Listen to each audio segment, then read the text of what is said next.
Hi everyone, this is Aaron Maslyansky, the host of Inside the Skev. I want to just introduce this next episode. I interview TM Garret, who is a former neo-Nazi, and he has become a peace activist. It's an incredibly interesting story, and it's inspiring. And I interviewed him live in person at the Industrious Co-working Space, where I co-hosted an event with the Simon Wiesenthal Center. So it's a very interesting conversation, and please listen and hear how this man had changed, and listen to how a human has the capacity to change. This conversation was also recorded with video, so it's also online at skevinston.com. So if you want to watch it, please feel free, but take a listen. All right, everyone. Thank you so much for coming tonight to this event. And my name's Aaron Maslyansky. I host a podcast called Inside the Skev, where I interview a lot of people in Skokie and Evanston. And recently I had the pleasure to interview Alison Pure-Slovan from the Simon Wiesenthal Center. And she told me about this event with TM. And I am so grateful to have the opportunity to interview TM Garret tonight. And I want to thank a few people before we start. First of all, obviously, I want to thank the Simon Wiesenthal Center, which is an international Jewish human rights organization. They fight anti-Semitism, racism, and hate.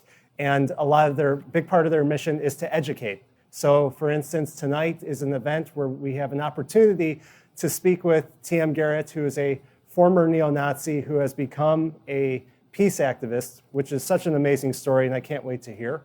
I also want to thank Industrious Co-working Space for allowing us to use their space here tonight. And it's a great space to work if you want information. There's information on the table. I'm happy to help you with that as well, to tell you more about it. And I also want to thank Few Spirits. They are a liquor distillery here in Evanston. I've had them on my show. And they donated some whiskey here tonight, which is delicious, so please enjoy.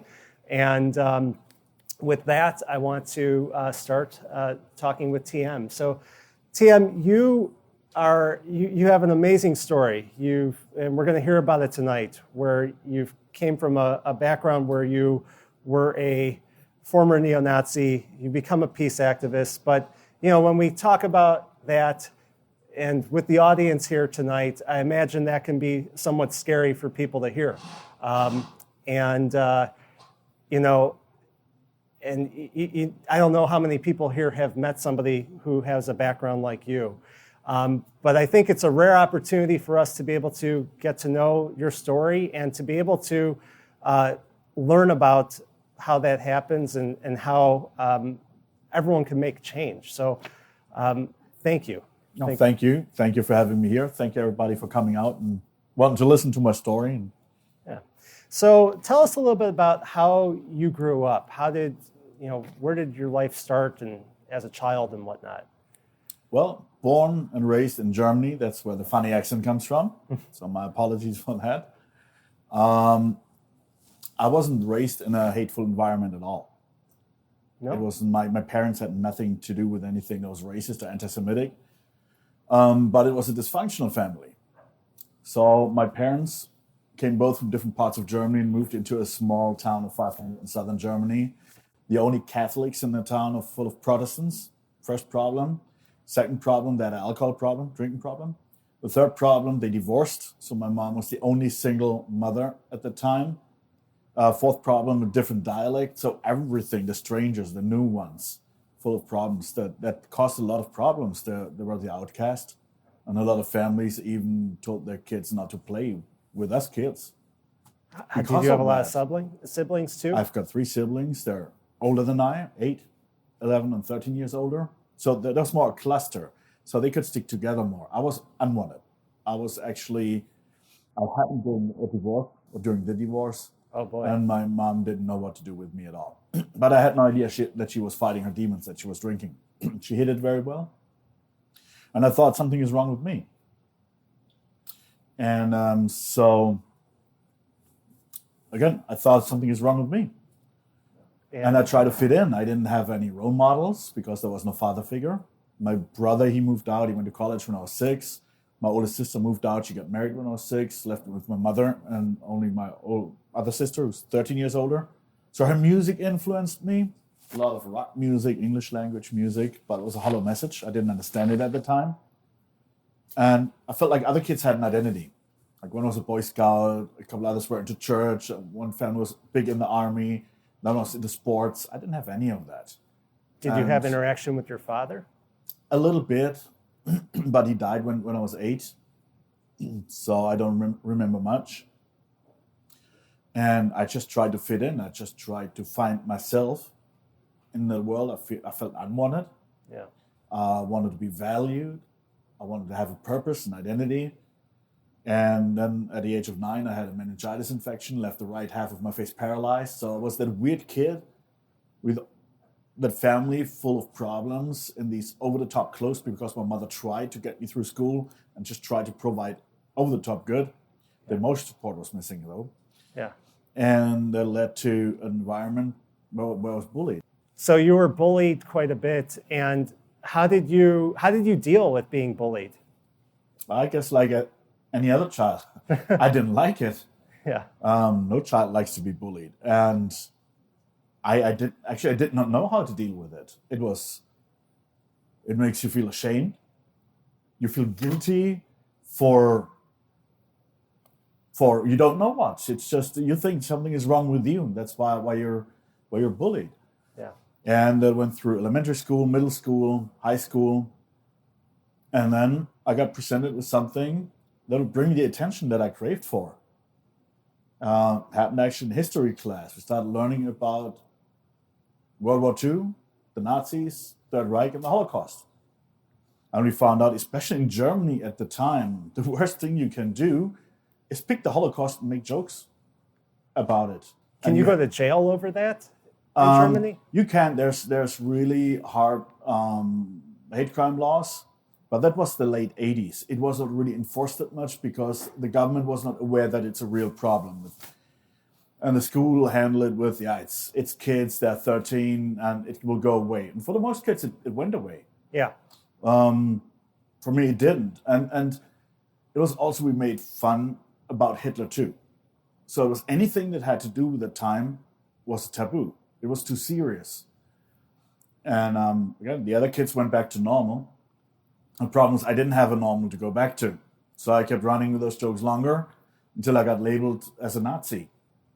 And the thing is, they became not jokes at that point. Right. So, but I didn't know what Nazis were. I mean, we learned it. The war was over in 1945, and the Nazis were actually gone.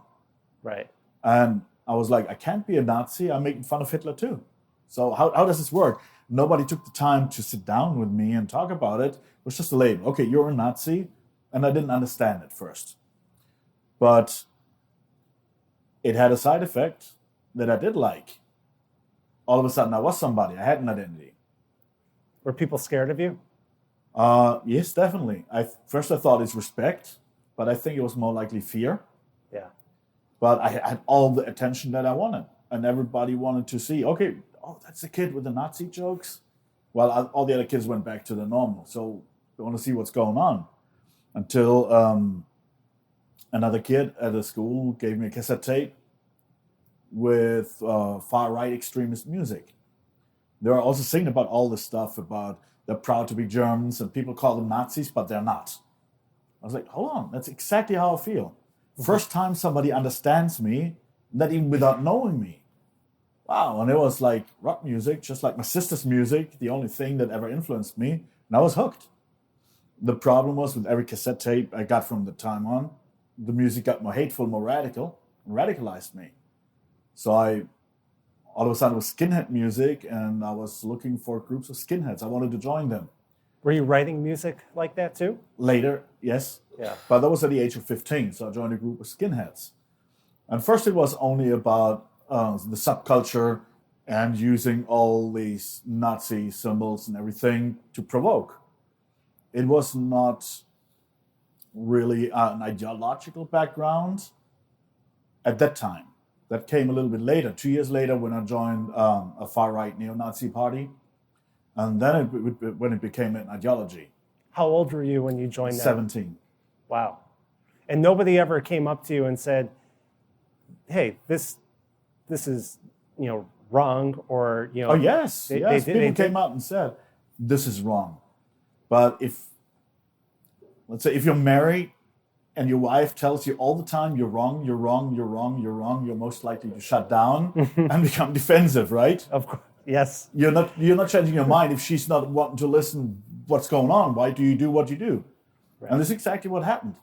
So nobody really sat down and listened. Okay, what's going on in your life? It was just, oh, that's wrong. You're wrong. And it's so bad. Nazis are bad. And immigrants are good. And that was the only message. Yeah. But nobody wanted to listen. Did you ever have like a school social worker or somebody ever talk to you? No. Looking back, there was one teacher who was actually really concerned. And it was my English teacher.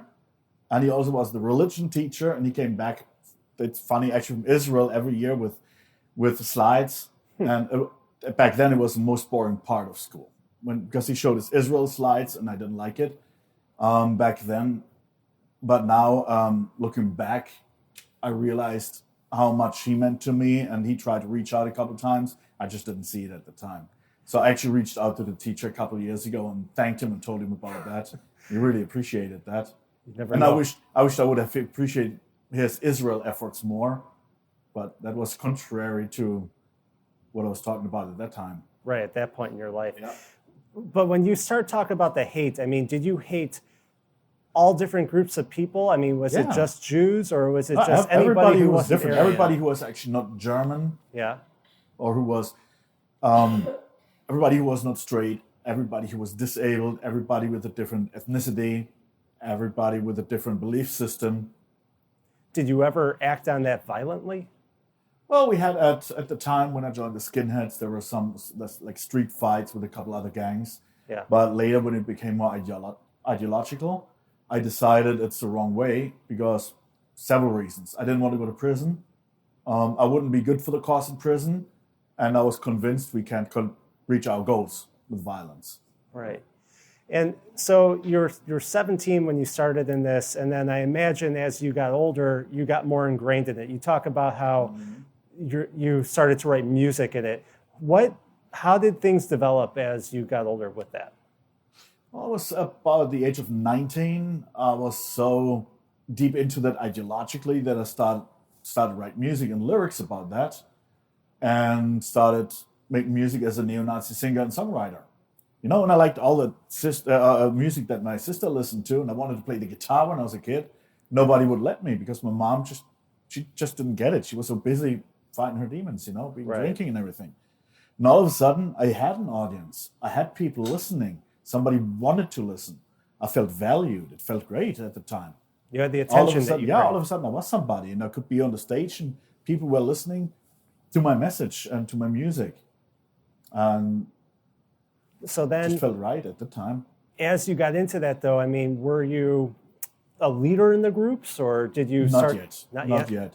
Yeah. But starting writing music, people would start looking up to you, which felt great too, of course. You feel even more valuable. You're somebody. Yeah. And then I started a series of Nazi skinhead bands and toured over Europe. And so I was climbing up the ladders in that movement. And I would say late 90s, when a lot of internet websites popped up and chat rooms, that gave me all of a sudden the opportunity to two things. Number one, to get in touch with other right-wing extremists and Nazis worldwide in chat rooms, and also access to banned literature. Again, Germany has really, really good and hard hate crime laws and hate speech laws. So therefore, a lot of that literature is forbidden and banned. You can't go just buy it. But all of a sudden, that was there online, and with one mouse click, you could download it. All the stuff that you didn't know before.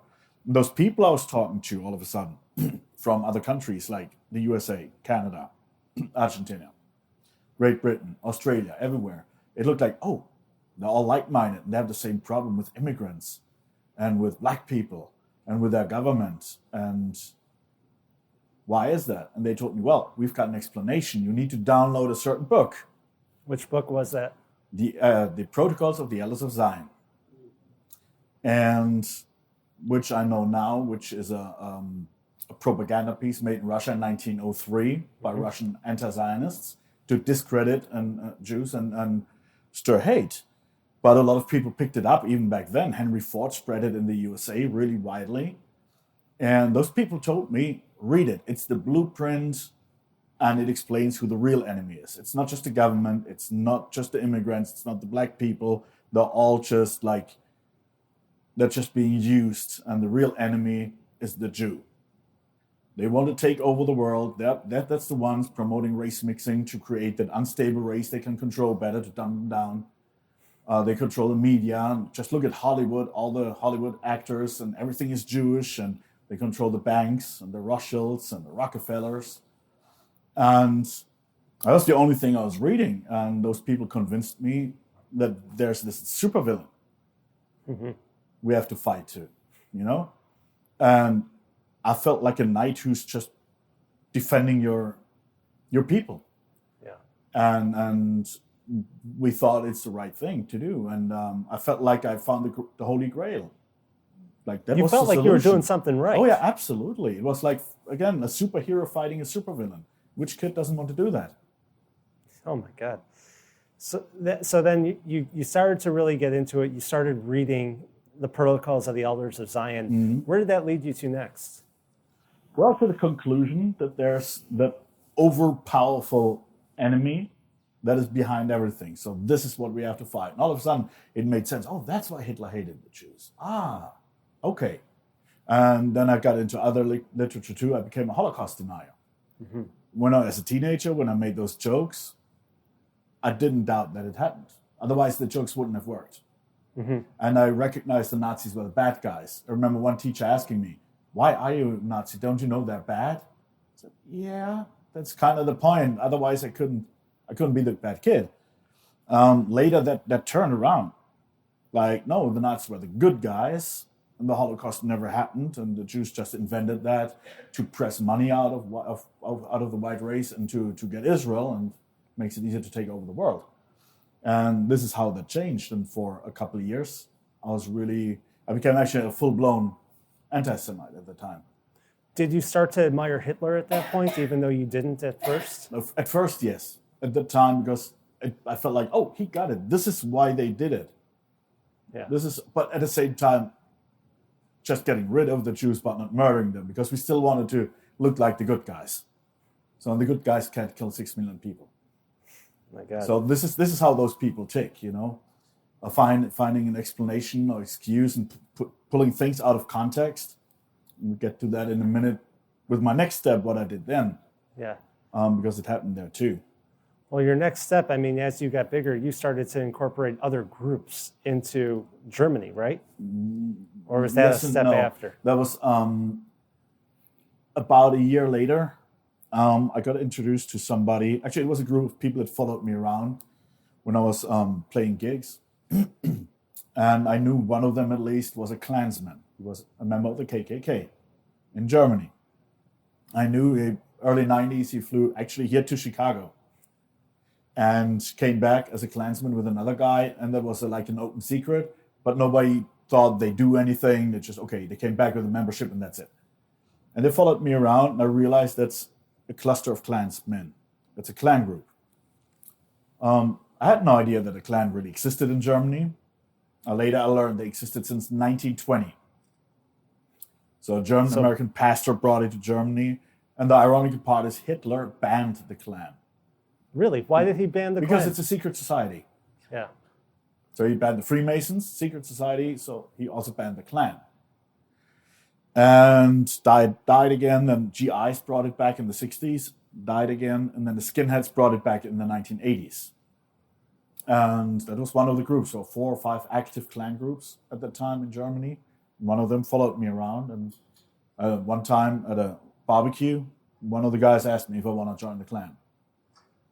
And I hadn't even thought about that because I thought, okay, they're super exclusive and you have to apply and prove that you're Aryan or whatever. And he's just asking me, and that felt good. So exclusive and valuable, they want me. I don't have to ask them. You were being recruited. Right. Yeah. So I joined them. And one of the problems I had there, it was a new ideology. The Klan claims to be Christian. And you have to understand what kind of dilemma I had. The German far right, or the German Nazis and racists, they tick a little bit different from the American Nazis. How so? American racists justify their hatred very often with the Bible. Germans don't do that. The reason is, and the former friend I had back then, he said something very interesting. Christianity is Judaism for non-Jews. Interesting. Let it sink in a second, you'll think, that's right. That's exactly what it is. And back then it made sense too, but it also meant, okay, you cannot be an anti-Semite and a Christian at the same time. Doesn't work. And I thought, hold on, but the Klan claims to be Christian, and what about the guy on the cross? Right. Wasn't he Jewish? Can turn it upside down, whatever. He was Jewish. And so I had questions. How does this work? And racism in the Bible? Like German Nazis usually say, Christianity is like a weak religion begging on their knees versus the Nordic religion with the strong Vikings. I said, so that doesn't. It just doesn't make any sense. No, it's there in the Bible. I said, where? I said, yeah, you have to ask these and these people. I don't know exactly. So it took a while to find the right people who could point it out.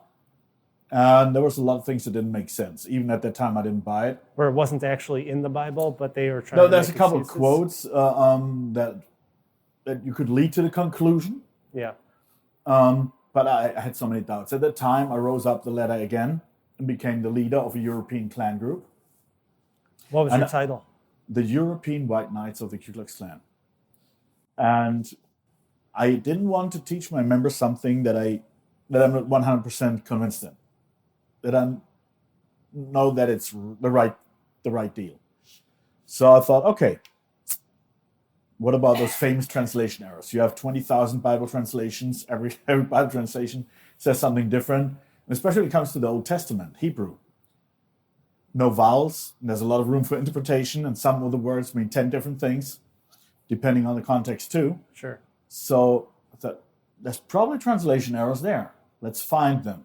And again, the internet gave me a lot of tools to find them. There were translation tools that you could click on Bible links and translate from Hebrew to English, from Greek to English, like the New Testament. And of course, I picked the translation that fit me best, and that was proving my agenda. So I did exactly the same thing. I pulled it out of context and used the wrong translation at the time just to justify my hatred. I did exactly the same thing. And when you justified your hatred like that, you were able to then educate the other members of the group. I tried to, but that didn't work well. It turned out as an ideology here in the US, it's called Christian identity, that believes in the theory that white people in Europe are the descendants of the 10 lost tribes of Israel. They didn't disappear. They came over the Caucasian mountains into Europe. That's why Caucasian, makes sense, right? That 2 tribes of the kingdom of Judah, they went into Babylonian exile, and the new rulers put strangers there, so they got mixed up. They lost their bloodline to God. Well, the 10 tribes didn't. So therefore, the 10 tribes, white people, are the chosen people, and the Jews are not anymore, because they got mixed up. They lost the bloodline to God. Oh, makes perfect sense to me at that time. And I tried to teach that to my members. But again, the German racist Nazis tick differently. I had a very hard time to sell that idea. It didn't really work out. So that clashed. It clashed really, really bad. And due to the fact that the German authorities, again, they have very strict hate crime laws, they put the finger on that and tried to work against it really good, which means they knocked at my door often with search warrants, confiscating computers, just checking if we do something wrong, whatever. They ever arrest you? No, I ran into problems with the law. I didn't get arrested. Yeah. But they tried, of course, to convict me for things. But we were careful enough, for the most part, to go around the laws. Either use different other words, or just didn't say what we thought, or just Try to be careful. Just try to be careful. We even had lawyers and sent lyrics to the lawyers and said, please look over it if there's anything illegal. And we would use words that everybody knows what we mean, but we just didn't say it. And the lawyers would then tell us if it's okay or not, so we wouldn't get in trouble with the law. Did you sell a lot of records for what you wrote? Yes, tens of thousands worldwide. And were you on the radio with this too at that time? Not the mainstream radio. There were like podcasts and radio stations in the far right back then already online. I ran one of those in Germany, and it was played there.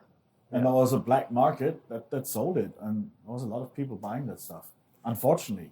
Yeah. And it's still out there. And even some of my stuff is still out there, and there's nothing I can do because it's a black market.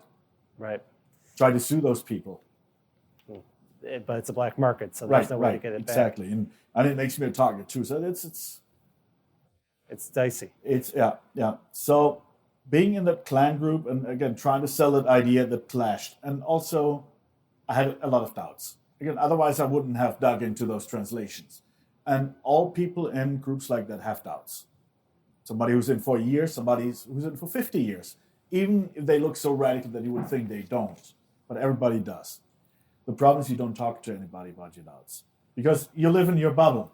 Do you ever actually, in all this time, did you ever meet a Jew? Or did you meet other people in these groups that you hated? Well, being in Germany, there's not a lot of Jews, unfortunately. Right. So I never had the opportunity. And at some point, I didn't even want to. Black people, at the time, were not many either. And there were a lot of Turkish Muslims. And that was the main enemy for some time. But for that reason, there were a lot of Turkish street gangs. When we were skinheads, the street gangs, of course, it clashed. Sure. And we just projected their behavior on everybody. Well, of course, their parents were not like that. The grandparents were not like that. They were just nice people. But we didn't want to see that. We didn't see it. We didn't socialize with them. Yeah. We saw them as the enemy. They want to infiltrate this country. They want to invade it. They want to take over. Yeah. So what actually happened then? So you said you had doubts. When did you start to change? When did you realize that this wasn't for you? The first thing I did is when the police knocked at the door again, like the 100th time, and told me that they're watching us, and I felt so secure. Nothing can happen to me. We're careful. But they made me aware of the fact that if one of my members commits a violent crime, that is still my head on the plate. And the thing is, I never wanted to go to prison. So out of fear, paired with that infighting and all these doubts and all of that, I retired. I thought I have to get away from that situation. At least is that common for people to retire? Yeah, it's just not go there anymore. Just say, oh, that's too hot right now. I can't do that. So I picked up the phone. I should have disbanded the group, but I thought it's the right thing just to retire and appoint a successor. That's what I did. Appointed a successor. I told him, I'm not coming back. Next year, you vote a new leader. They really vote.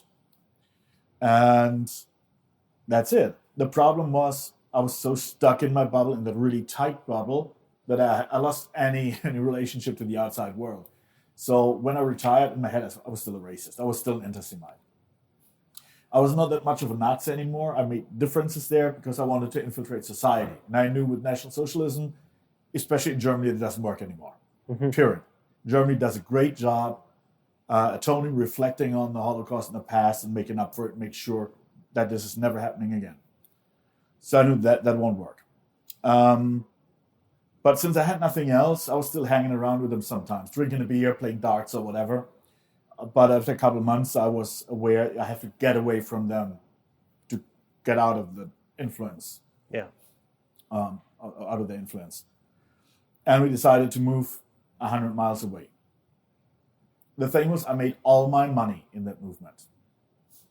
Like, that happens. You create a parallel society where you have your own company, you serve that movement, you sell your stuff to the... Yeah, that's my market.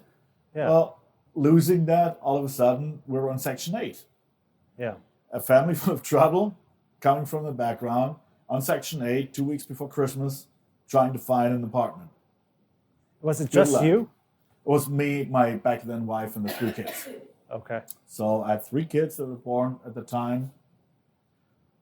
And we found an apartment. And we looked. It was classified. We called it, and I heard the accent, Turkish immigrant. And I was like, oh boy. No, that was one of my enemies. I didn't want to move in. I looked at my then wife and said, "You want to do that?" But we had no choice. Needed a place to live. It was the only one we could find, so we moved in. Completely broke. We had nothing, and one of my business was computer related. So the landlord, he lived downstairs in his apartment. We had the apartment upstairs, and he offered me work because his computer kept breaking, and he offered me to repair it and pay me. I didn't feel really comfortable with that either. I didn't want to go in this apartment. I didn't want to take his money, but I had to. I was desperate. And that went on for a couple of months. At that time, I almost found another KKK group because, again, I was stuck in that for 17 years. It was all I had. Right. But I was hesitating.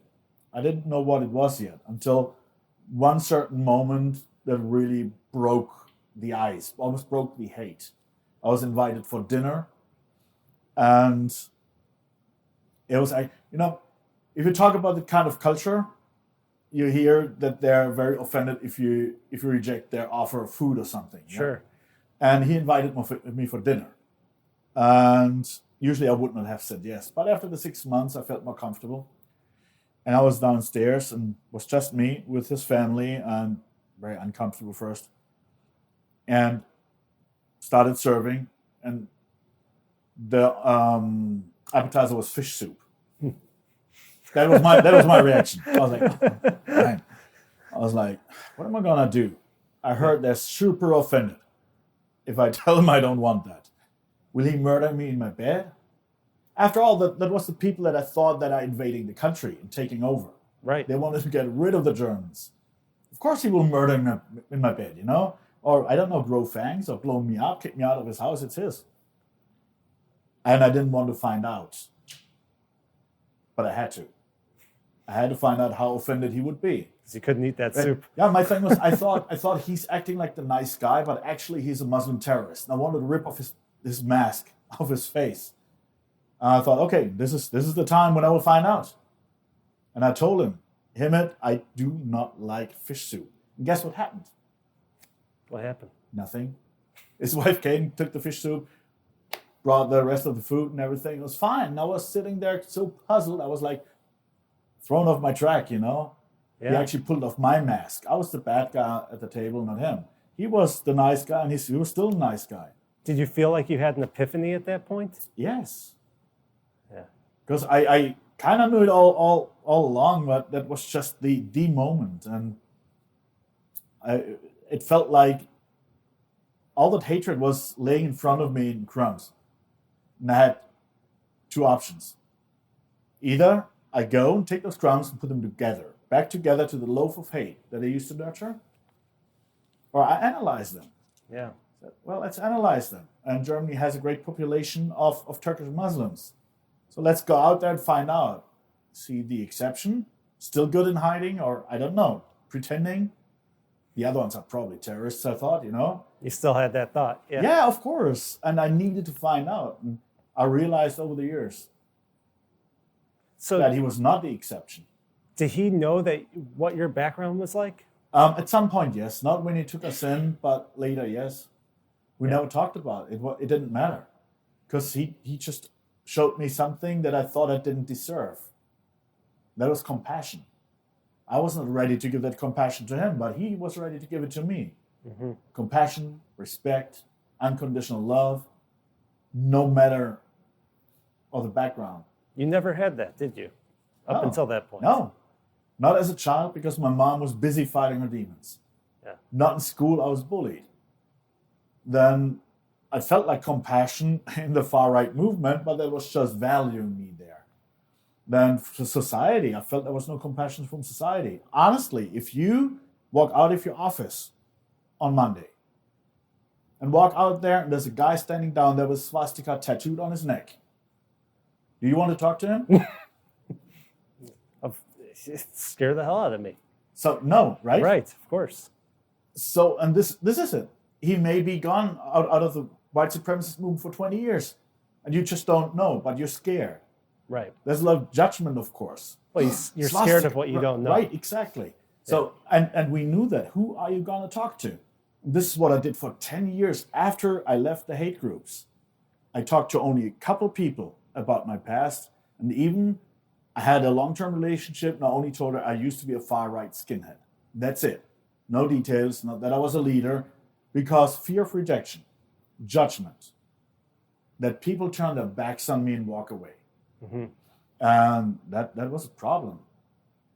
So what did you do from there? I mean, you're here in America now. There's obviously a lot more to that story. But when did you start to try to turn it around and become an activist? So I moved to the US 10 years later in 2012. And first I thought, I'm entering the multicultural melting pot that's promoted, that you see in Hollywood movies, black cop, white cop, best friends, go to each other's houses, hang out. And then I moved to Memphis, Tennessee. Of all places. Yeah. And it doesn't exist. It's like the chosen segregation. That's how it felt. And I was puzzled again. I didn't understand. So after a while, it became a little bit my mission to find out why that is. And get in touch with the black community. And just find out. And it had to do, I still didn't talk to anybody in the US about my past for the same reason, because I had a lot of rejection in Germany. When it came out, I was outed very brutally. I was not in control of that outing. And that happened in the USA too in 2015. A big newspaper had a story because they thought they had a scandal on their hands. Didn't work out for them. But I was scared when that article came out because fear of rejection. Were you scared of the people from the groups that you were a part of? No, I was afraid of the society of the rejection. Yeah. That who wants to deal with me when they find out that I used to be a KKK leader? They know me as the nice guy, and all of a sudden, what? Turn their backs on you and walk away. Throw you for a 180. And that was scary as hell. I didn't want that. But I was outed. I was not in control. But it was actually good. I found out that this is not the case, especially here. America loves redemption. Germany does not, especially when it comes to Nazis. There's a good reason for that. Sure. They're way more sensitive. And I realized that redemption is here. And a lot of people started reaching out to me.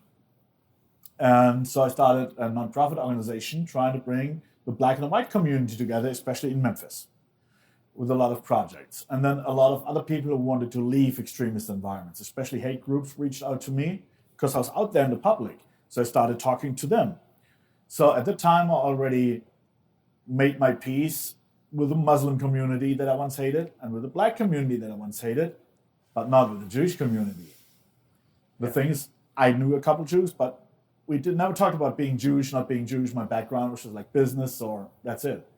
And I think there was also fear because that was the biggest hate I had.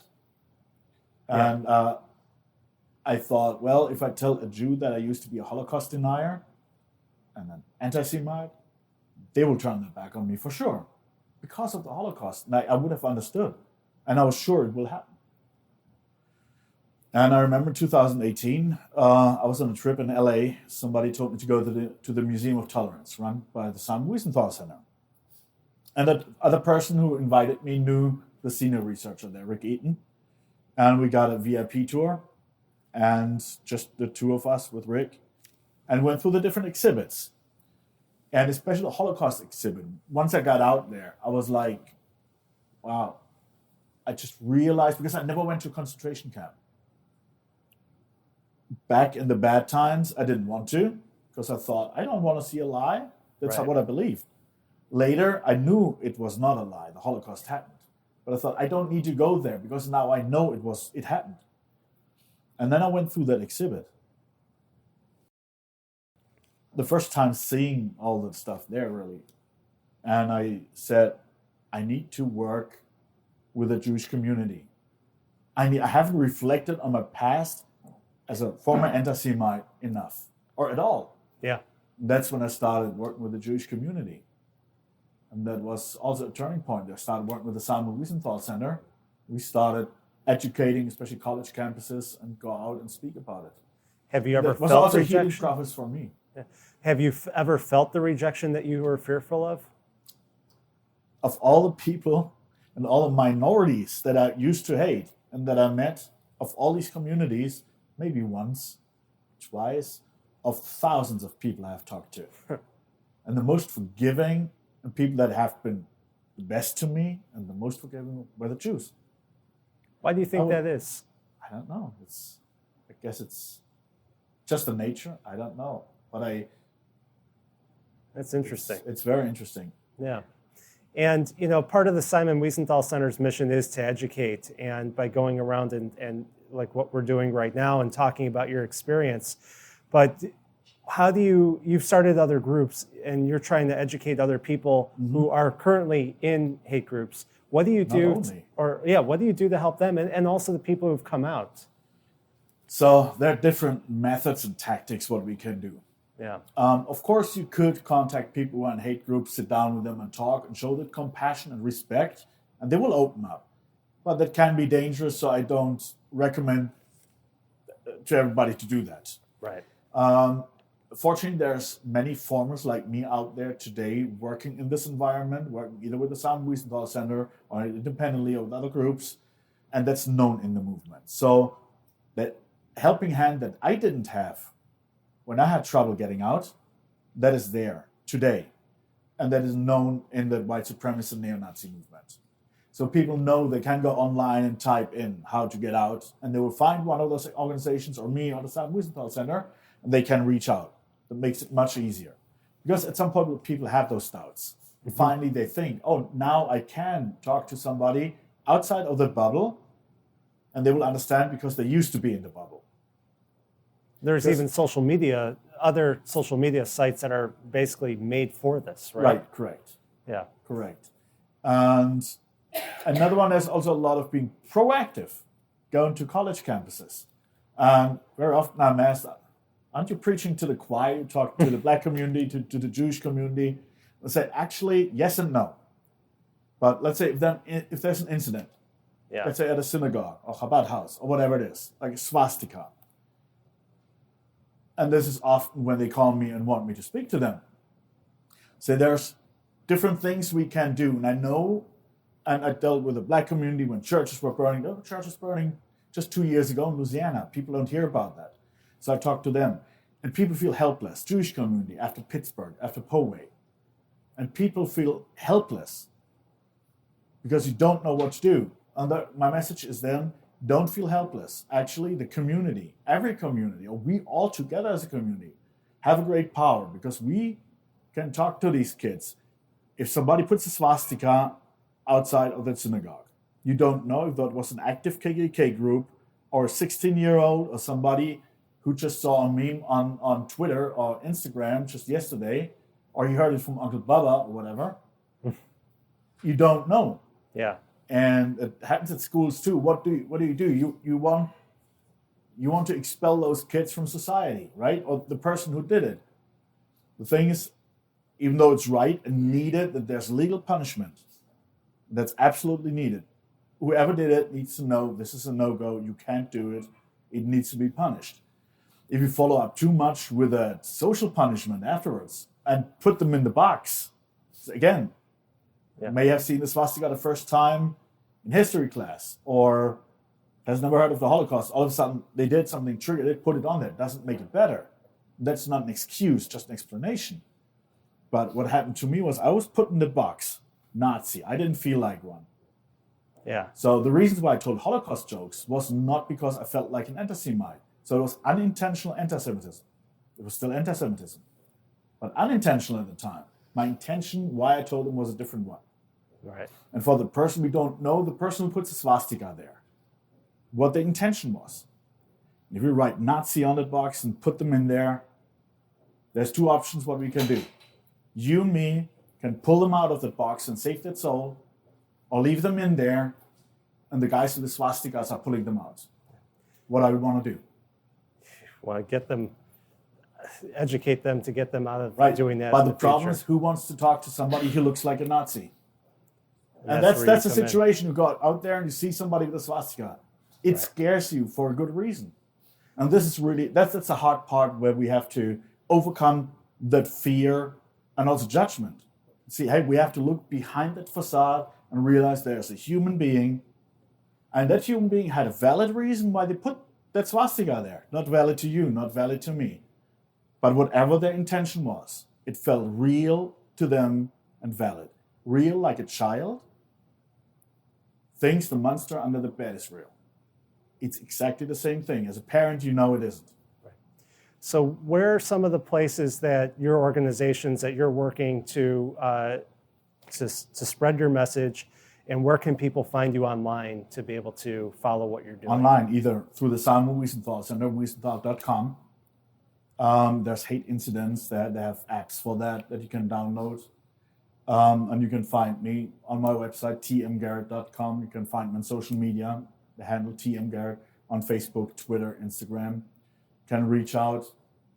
Working with other organizations like Parents for Peace, which is a network of parents who lost their children to radical groups. Mm-hmm. Wow. Well, you are doing some great work, and it's amazing. It's amazing what humanity is like, where we can come from the depths and change and make great change and be, you stand up now. But I wouldn't sit here without the compassion that I received from all these communities, and especially the Jewish community. Right. Well, thank you for what you're doing. Thank you, everybody here, for being here and listening tonight. And just please continue. Thank you very much. Thank you. Yeah.